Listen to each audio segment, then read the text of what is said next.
তাহলে আমার কত কত বাদ গেল, আমার 3 বাদ, 3 3 আর কি আমি 1 বাদ দিয়ে দিতে পারি। আজকে ট্রিগোনোমেট্রির একটা গুরুত্বপূর্ণ ম্যাথ নিয়েছি। এই ম্যাথটাতে তোমাদের অনেকেরই প্রবলেম হয় এবং কোথায় প্রবলেম হয় সেটা আমরা দেখব, তারপরে প্রবলেমটা কিভাবে সলিউশন করতে হয় সেটা আমি তোমাদের শেখাবো। খুব মনোযোগ দিয়ে করবো, খুবই ইম্পর্টেন্ট। হ্যাঁ, সো দেখো আগে অঙ্কটা পড়ি। কি দেওয়া আছে? দেওয়া আছে যদি tan a = -5/12 এবং tan a এবং cos a বিপরীত চিহ্ন বিশিষ্ট, এই যে এই জায়গাটা ইম্পর্টেন্ট, বিপরীত চিহ্ন বিশিষ্ট হয়, তবে sin cos এর মান নির্ণয় করো। এখন বিপরীত চিহ্ন বিশিষ্ট মানে কি? দেখো tan এর মান এখানে কি আছে, মাইনাস দেওয়া আছে না, তো cos এর মানটা পজিটিভ আসতে হবে, তাহলে কি দুইটা বিপরীত চিহ্ন আসবে। এখন কিভাবে আমরা করব, তো চলো শুরু করি। যেটা দেওয়া আছে ওইখান থেকে আমরা ম্যাথটা শুরু করব। তোমরা একটু খেয়াল রাখো, ম্যাথটা দেখে একটু মনোযোগ দিয়ে দেখো, অনেক কিছু শিখতে পারবে। এবং একটা অঙ্ক করতে গেলে আমাদের যে ত্রিকোণমিতির যে ফর্মুলাগুলো আছে ওইগুলো কিভাবে লিংক আপ করতে হয় সেটা কিন্তু এখানে কাজে লাগবে। সো এটা দেওয়া আছে, এখান থেকে আমরা কার ভ্যালু বের করি। দেওয়া আছে tan এর ভ্যালু, এখান থেকে আমি cos এ যাব। এখন তুমি দেখো cos এ কিভাবে যাবা, তোমার মাথায় আসতে পারে তুমি এটা tan কে sin cos দিয়ে ভেঙে ফেলা যায়। যদি আমি sin cos দিয়ে ভাঙি cos আসবে, কিন্তু আমি sin এর ভ্যালু তো জানি না। সাইন এর ভ্যালু যদি না জানি তাহলে এটাকে সাইন কজ এ ভাঙলে আমাদের কিন্তু হবে না। দেখো আমি কিন্তু চিন্তা করতেছি, ত্রিকোণমিতির ম্যাথ গুলো হচ্ছে এরকম, তুমি দেখে ইনস্ট্যান্ট তুমি বলতে পারবে না যে কোনটা দিয়ে যাবে, একটু তোমাকে বিশ্লেষণ করতে হবে। কয়েকটা ফর্মুলা যদি একই সাথে তুমি ব্রেনে কাজ করাইতে পারো, দেখবা যে তুমি এটাতে বস হয়ে গেছো। সো আমি এখান থেকে কোথায় যেতে পারি, আমি tan দিয়ে আমি সাইন কসে গেলে আমার লাভ নাই, কিন্তু আমি tan এর সাথে যদি স্কয়ার হয়, tan এর সাথে স্কয়ার ফর্মুলা হচ্ছে tan স্কয়ার ফর্মুলা কার সাথে আছে, sec স্কয়ার আছে, sec এর সাথে আবার সম্পর্ক কার আছে, cos এর। দেখছো কিভাবে করছি? সো আমি দুই পাশে কি করে দিব, স্কয়ার করে দিব। তাহলে এই পাশে স্কয়ার করলে কি হবে, tan স্কয়ার, এই পাশে স্কয়ার করলে মাইনাসটা উঠে যাবে। তো এখানে কি হয়ে যাবে 25 আর এখানে 140, এইটা হলো। এখন তুমি বলো tan স্কয়ার মানে কি লিখতে পারি, tan স্কয়ার ইকুয়াল লিখতে পারি আমরা sec স্কয়ার মাইনাস 1, এটা লিখতে পারি কিন্তু 25/140। সো এইবার আমি কি করব, sec স্কয়ার রাখি এখানে, sec স্কয়ার সমান, এবার দেখো 25/140, 40 প্লাস 1, কোন জায়গায় প্রবলেম আসতেছি আমি। হ্যাঁ, এখানে sec স্কয়ার ইকুয়ালস হচ্ছে এটা। সো এখানে কত হবে, লসক করলে 140, এবার 140 আর 1 এই লসক তোমরা পারো। সো এটা আমি 25 প্লাস হচ্ছে 140 একবারও করতে পারতাম। সো এখানে আসবে কত, এখানে 169 বাই কত 140, এটা হচ্ছে sec স্কয়ার। এখন ভালো করে খেয়াল করবে, আমার লাগবে কি, আমার লাগবে হচ্ছে cos এ যাইতে হবে, তাই না? তো আমি এটারে কি করব, আমি এটারে হচ্ছে স্কয়ারটাকে ওই পাশে পাঠাইলে কি হয়ে যাবে, রুট ওভার হয়ে যাবে, তাই না? তো sec a এখানে হয়ে যাবে রুট ওভার কত 169/140, ঠিক আছে। এবার এখানে আসি, তো এখানে আমি রাখলাম sec a। তুমি বলো এখানে কি আসবে, এখানে আসবে হচ্ছে প্লাস মাইনাস কত, এটার বর্গমূল করলে 13 আর এটা হচ্ছে কত 12, এটা আসছে। এখন sec দরকার নেই, আমার দরকার কি cos এ যাইতে হবে। sec এর সাথে cos এর একটা ফর্মুলা আমরা জানি, sec মানে কি 1/cos, তাহলে এইটার যদি আমি cos লিখি, শুধু cos লিখি, মানে sec cos এর উল্টা, তাহলে এটা উল্টায় যাবে ভ্যালুটা, প্লাস মাইনাস কত 12 কত হয়ে যাবে 13।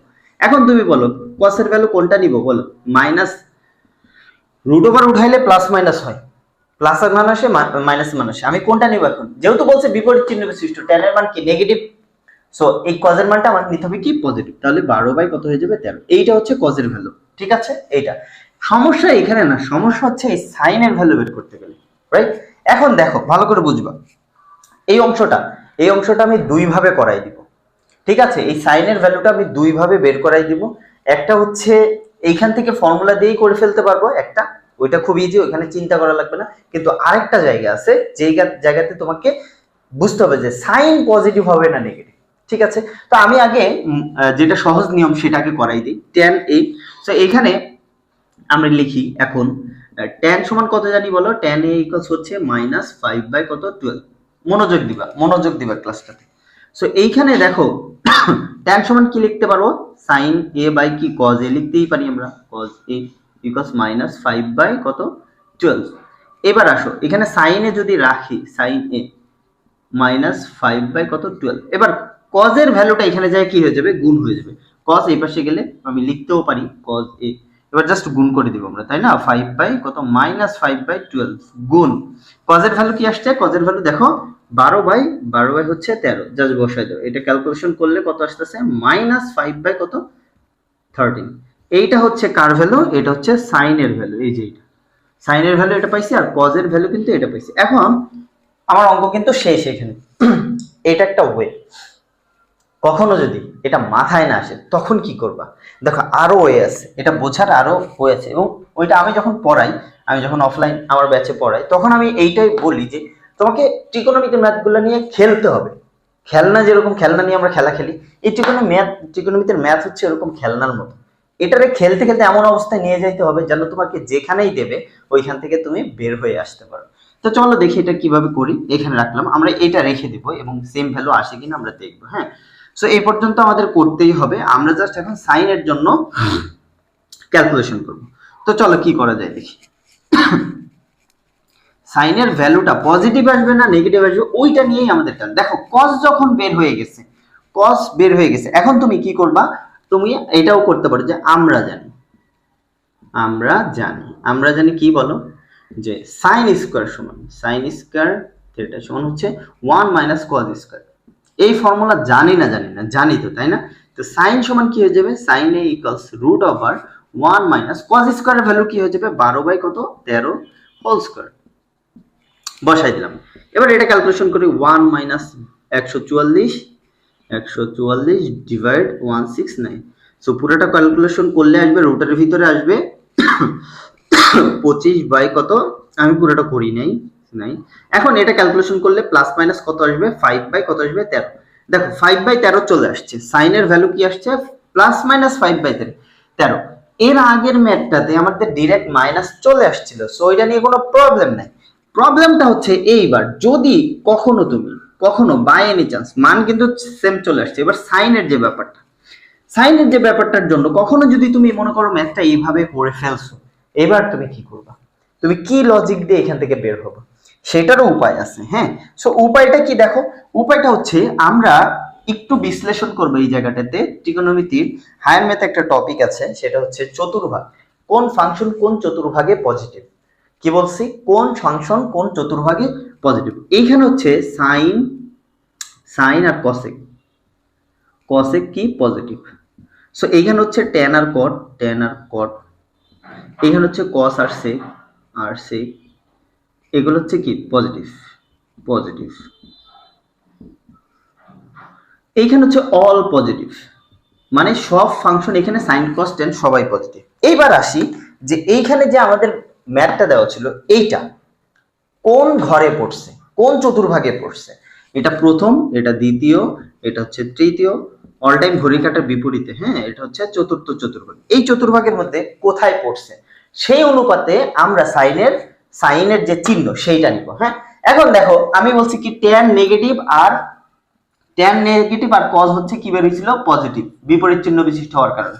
এখন এই চতুর্ভাগে আসি, এটা আগেই বাদ, কারণ এখানে সবাই পজিটিভ হবে, তাহলে tan তো নেগেটিভ, তাহলে এটা বাদ। এবার বলছে tan নেগেটিভ কোথায় আছে, tan দেখো এইখানে নেগেটিভ আছে, এই দ্বিতীয় চতুর্ভাগে নেগেটিভ আছে, আর এইখানে নেগেটিভ আছে, tan কিন্তু এখানে পজিটিভ, তাহলে এই চতুর্ভাগ আমার কিন্তু বাদ। তাহলে আমার কত বাদ গেল, আমার 3 বাদ, 3 আর কি আমি 1 বাদ দিয়ে দিতে পারি। এখন আমি সিদ্ধান্ত নিব 2 এর মধ্যে পড়ছে, 2 এর মধ্যে যদি পড়ে তাহলে tan এর মান নিব পজিটিভ, আর যদি 4 এর মধ্যে পড়ে চতুর্থ চতুর্ভাগে তাহলে tan এর মান নিব কি নেগেটিভ, সাইনের মান নিব নেগেটিভ। বুঝতে পারছো কি বলছি? আমাদের কিন্তু উত্তরে সাইনের মান কত আসছিল, sin থিটা সমান sin a সমান আসছিল -5/13, এইটা আসছিল কিন্তু মাইনাস। এখন দেখো তুমি খেয়াল করো যে tan আর cos বিপরীত চিহ্ন বিশিষ্ট, এই জায়গায় tan কি বলো তো, tan এখানেও নেগেটিভ, এখানে শুধু sin আর cosec পজিটিভ, তাহলে tan নেগেটিভ, tan তারপরে sec তারপরে cos তারপরে cot সবাই কিন্তু এই চতুর্ভাগে নেগেটিভ। তাহলে এইটা যদি হয় এই চতুর্ভাগে যদি পড়তো তাহলে tan ও নেগেটিভ cos ও নেগেটিভ, কিন্তু tan আর cos তো বিপরীত চিহ্ন বিশিষ্ট ছিল, তাহলে কি এই চতুর্ভাগে পড়বে না। তাইলে আমার কোন জায়গায় পড়বে, এই দেখো বাকি রইলো কি চতুর্থ চতুর্ভাগ। তাহলে চতুর্থ চতুর্ভাগে tan আর cos দেখো বিপরীত চিহ্ন বিশিষ্ট, ট্যান এখানে কি নেগেটিভ, আর কজ এখানে কি পজিটিভ, তাই না? তাহলে আমার কজ তো এখানে পজিটিভই বের হয়েছিল। সো দেখো চতুর্থ চতুর্ভাগে পড়ে, তাহলে আমার এখানে সাইনের ভ্যালুটা কি হবে? সাইনের ভ্যালুটা হবে চতুর্থ চতুর্ভাগে সাইন কি, সাইন কি এই দুজন পজিটিভ, সাইন হচ্ছে নেগেটিভ, তাহলে -5 বাই কত 13। এবং তোমাকে এই কথাটা এখানে লিখে দিতে হবে যে ট্যান এবং কস বিপরীত চিহ্ন বিশিষ্ট কোন চতুর্ভাগে? চতুর্থ চতুর্ভাগে। বোঝা গেছে কি বলছি? এবং এটা কিন্তু তৃতীয় চতুর্ভাগেও বিপরীত চিহ্ন বিশিষ্ট, কিন্তু এখানে tan এর ভ্যালু তো নেগেটিভ, নেগেটিভ এবং cos পজিটিভ, শুধু একটাই চতুর্ভাগ আছে, সেটা হচ্ছে চতুর্থ চতুর্ভাগে, যেই চতুর্ভাগে আবার sin এর ভ্যালুটা কি negative, that's why sin a = -5/13। So এই নোটটা এখানে দিয়ে দিতে পারো। তো আগে যে ব্যাপারটা করছি করবা ওইভাবেই, বাট আমি তোমাকে যেটা বুঝাইতে চাইলাম যে কখনো যদি তুমি চলে আসো, এখানে চলে আসো এদিক দিয়ে, কিভাবে বের হবা এখান থেকে? বোঝা গেছে কি বলছি?